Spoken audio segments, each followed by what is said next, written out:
MNS news, सच जरूरी है।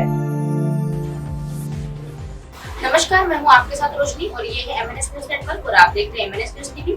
आइए देखते हैं आज की कुछ खास खबरें। मेला देखकर लौट रही नाबालिग के साथ 10 दरिंदों ने किया सामूहिक बलात्कार। झारखंड में नाबालिग लड़कियों के साथ दरिंदगी के मामले थमने का नाम नहीं ले रहे और सूबे के वक्त विभिन्न जिलों में लगातार लड़कियों और महिलाओं के साथ ज्यादातर दरिंदगी के मामले सामने आए।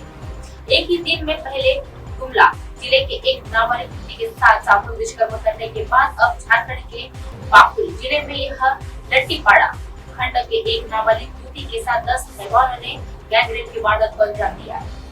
आरोपियों ने नाबालिग लड़की को जान से मारने की धमकी देकर बारी-बारी से जंगल में ले जाकर रेप किया है। उसके बाद पीड़िता के साथ हैवानियत की सूचना देकर बाद हरकत में आई और पुलिस ने कार्रवाई करते हुए नजदीकी साहिबगंज जिले में भेड़ थाना क्षेत्र के 4 दुष्कर्मियों के अरेस्ट कर लिया है, उसके जेल में भेज दिया है। इसके साथ ही अन्य आरोपियों की धरपकड़ के लिए पुलिस लगातार दबिश दे रही है। रिपोर्ट्स के अनुसार 25 फरवरी की सुबह पाकुड़ में एक लिट्टीपाड़ा में आयोजित किए गए मेले को देखने के लिए पीड़िता अपने घर से वापस लौट रही थी और इसी दौरान 10 हैवान नाबालिग युवती को जान से मारने की धमकी देकर उसे सुनसान झाड़ियों में ले गई, जहां बारी-बारी से उनके साथ दुष्कर्म किया और नाबालिग युवती को गंभीर अवस्था में छोड़कर वहां से फरार हो गए। घटना के बाद ग्रामीणों ने नाबालिग युवती की स्थिति देखकर उसके परिवार वालों से पूरे मामले की अवगत की। उसके बाद गैंगरेप की वारदात दो दिन बीत जाने के बाद पीड़िता अपने परिजनों के साथ पाकुड़ जिले के एक लिट्टीपाड़ा थाने में पहुंची और इसके बाद सिविलों की ओपी पहुंचकर FIR दर्ज करवाई। पुलिस ने आरोपी पीड़िता की बताया है कि आधार पर संख्या 11, 23 और IPC की धारा 376A दर्ज किया है। इसके बाद 8 नामजद के अज्ञात लोगों के क्लियर आरोप बताया हुआ है। मामले की गंभीरता के महंजर पुलिस ने कार्यवाही करते हुए सामूहिक दुष्कर्म 4 आरोपियों को साहिबगंज जिले में बहर थाना क्षेत्र के अरेस्ट कर जेल भेज दिया गया है।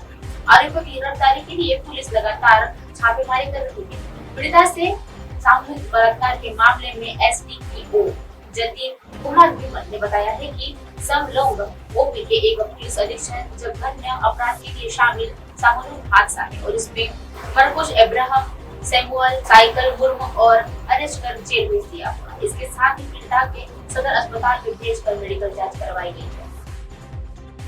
दिल्ली में विदेशी युवती के साथ सामूहिक बलात्कार। देश की राजधानी दिल्ली में एक 21 वर्षीय महपास की युवती के साथ सामूहिक दुष्कर्म करने का एक मामला प्रकाशित हुआ है। पीड़िता ने एक ऑटो ड्राइवर सहित 4 के खिलाफ थाने में केस दर्ज करवाया।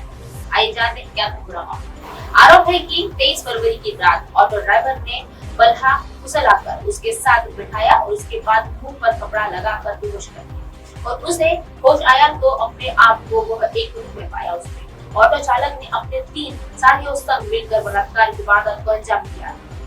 इसके बाद भी किसी को कुछ बताने पर जान से मारने की धमकी देकर वीरान जगह ले जाकर वहां से उसने छोड़ के फरार हो गया। रिपोर्ट्स के अनुसार सुनसान जगह युवती की देख तो सीख उसके बाद युवकों ने उठाया और अपना घर से जाकर खाना खिलाया और इसके बाद ही युवती को उसे घर छोड़ा।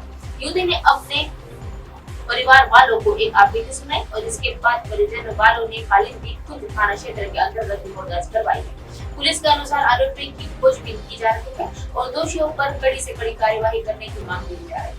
दरअसल म्यांमार मूल की एक निवासी युवती अपने पति का उपचार करवाने के लिए दिल्ली आई और पीड़िता वेस्ट दिल्ली स्थित एक विकासपुरी इलाके के एक किराए के रूम में अपने बेटे के साथ रहती थी और पति के संग रहती थी। पुलिस के अनुसार युवती ने बेहद संगीन आरोप लगाए हैं और एक टीम गठित की गई। आरोपी की शिनाख्त के बाद एक शख्स कार्यवाही की जाएगी। पीड़िता का कहना है कि ऑटो ड्राइवर के पहले पहला सुलझाकर बिठाया और इसी बीच एक कपड़ा मुंह में दबाकर उसने उसको बेहोश कर दिया। बेहोश होने के बाद उसने कमरे में होश आया तो उसने खुद को कमरे में पाया। ऑटो ड्राइवर ने उसने साथियों के साथ उसका बलात्कार किया है और आगे दिन सुनसान जगह पर छोड़ दिया और जाते जाते उसने किसी कहते सुना था कि वह उसकी हत्या की धमकी भी दी थी। डर के मारे पीड़िता किसी से कुछ नहीं कह रही और परिजनों को आपत्ति सुनाई और जिसके बाद थाने में शिकायत दर्ज करवाई। नाबालिग बेटी से 6 माह तक कलयुगी पिता ने किया बलात्कार। उत्तराखंड की राजधानी देहरादून में सेलाकुई थाना क्षेत्र के एक साथी पिता की और बाप की बेटी की रिश्ता को शर्मसार करने वाली घटना सामने आई है। बता दें कि यहाँ पुलिस की नाबालिग पुत्री के साथ बलात्कार, गाली गलौज, जान से मारने की धमकी और पॉक्सो एक्ट के तहत आरोपी सौतेले बाप के खिलाफ काफी केस दर्ज हुआ है। रिपोर्ट के अनुसार आरोपी मूल रूप में यूपी का एक सहारनपुर जिले के एक निवासी था, जो सेलाकुई में एक किराए पर और सोलापुर के थाने में महिला के भी शिकायत की गई है कि सौतेले पिता नाबालिग पुत्री के साथ जुलाई से लगातार खोटा काम करता था, विरोध करने के बाद गाली गलौज देता था और हत्या करने की धमकी भी देता था। हालांकि नाबालिग की मां की शिकायत के बाद कहा था कि पहले तो उसने डरा और उसके बाद लोकलाज के चलते कोई शिकायत नहीं और इसने पति की भी माफी मांगी थी और कहा था कि वह अब इस लड़की के साथ ऐसा गलत काम नहीं करेगा, मगर उसने बाद भी उसका पति ने उसका नशे के साथ पुत्री का बलात्कार किया था और इसके साथ ही महिला ने कहा था कि जब उसने अपनी पत्नी को समझाने की कोशिश की तो उसने उसकी एक भी नहीं पाई, जिसके बच्चों के साथ गाली गलौज की मारपीट की और जान से मारने की धमकी दी। साथ ही किसी को बताने के बाद जान से मार देगा ऐसा करने लगा था। इन कारणों के वह अपने पति की हरकतों से परेशान है और उसका पति भी अभी भी किसी बड़ी वारदात को अंजाम दे सकता है।